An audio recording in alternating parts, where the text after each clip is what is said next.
रोहित राकेश मेरा नाम है और अखिल भारतीय साहित्य परिषद जो कि संघ की अनुसांगिक शाखा है, उसके द्वारा आज गुरु पूर्णिमा पे एक कार्यक्रम रखा गया है। देखिए, कहा जाता है कि आज के दिन महाभारत के रचयिता वेद व्यास जी का जन्म हुआ था। आज ही के दिन उन्होंने महाभारत के अध्याय लिखे थे, तो हम गुरु पूर्णिमा मनाते हैं। तो आज गुरु पूर्णिमा के दिन गुरुओं का सम्मान किया जाता है और भारत में हमेशा से गुरु और शिष्य की परंपरा रही है। गुरु के प्रति शिष्य का सम्मान और शिष्यों के प्रति गुरुओं का सम्मान। भगवान स्वयं जब मानव अवतार में आए, श्री कृष्ण के रूप में उन्होंने अवतार लिया, तो वो संदीपन मुनि के आश्रम में पढ़ने गए।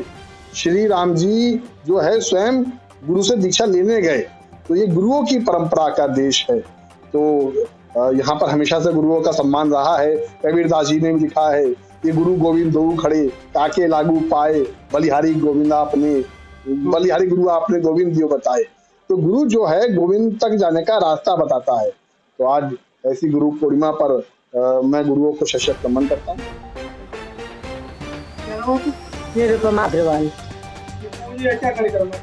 आज गुरु पूर्णिमा है, जिसे हम लोग व्यास पूर्णिमा भी बोलते हैं। उसके उपलक्ष्य में एक कार्यक्रम रखा है, जिसका उद्देश्य ये है कि जिन परंपराओं को आज के बच्चे भूल रहे हैं, जो गुरु शिष्य की परंपरा खत्म होती जा रही है, कम से कम इन कार्यक्रमों के माध्यम से इनका पुनर्स्थापन हो सकता है। और जब बच्चे गुरु की इज्जत करना सीख जाएंगे और उनके दिखाए हुए मार्ग पर चलना सीखेंगे, तब हमारा देश तरक्की करेगा और हम लोग अपने देश को बुलंदियों तक ले जाएंगे। अपनी संस्कृति, अपनी सभ्यता, इनको अक्षुण्य बना पाएंगे। बरेली वासियों के भी यही संदेश है कि हम लोग अपने बच्चों को गुरु की इज्जत करना सिखाएं। क्योंकि आजकल क्या होता है स्कूलों में, अरे आपने हमारे बच्चों को डांटा, क्यों डांटा, किससे पूछ के डांटा। तो उससे होता क्या है, जब बच्चे रिस्पेक्ट नहीं कर पाते हैं तो कहीं वो शिक्षा की जो गुणवत्ता होती है वो कहीं गिरती चली जाती है, और जो एक गुरु अपने शिष्य में देखता है वो पूरा नहीं कर पाता है। आज सुरेश बाबू मिश्रा, आज गुरु पूर्णिमा है और कृष्ण द्वैपायन व्यास, जिन्हें इस पृथ्वी का प्रथम गुरु माना जाता है, उनका जन्म आषाढ़ पूर्णिमा को हुआ था। इसलिए आषाढ़ पूर्णिमा का दिन गुरु पूर्णिमा या व्यास पूर्णिमा के नाम से मनाया जाता है।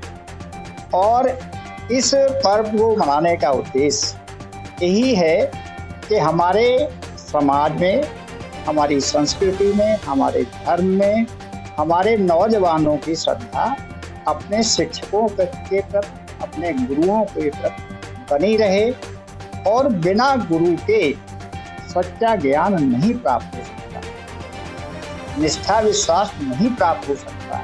इसके लिए किसी न किसी गुरु का ज्ञान आवश्यक है। ज्ञान केवल आंकड़े या सूचनाएं एकत्र करना नहीं।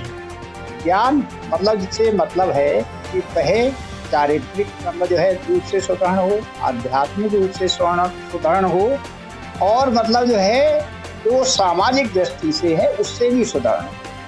हम लोग किसी भी भाषा, किसी भी संस्कृति का प्रयोग नहीं करते, मगर हमारी संस्कृति के बारे में हमारे बच्चे, हमारे छात्र, हमारे नौजवान अवश्य जाने और उस संस्कृति में आस्था बनाए रखें। क्योंकि भारतीय संस्कृति दुनिया की एकमात्र ऐसी संस्कृति है जो अनादिकाल से चली आ रही है और अनादिकाल तक चलती है। एक कभी अपनी उपयोगिता होएगी नहीं। तो इसलिए हमारी संस्कृति का प्रचार प्रसार होता रहे, ऐसा संदेश हम सभी को इस गुरु पूर्णिमा के अवसर पर देना चाहते हैं।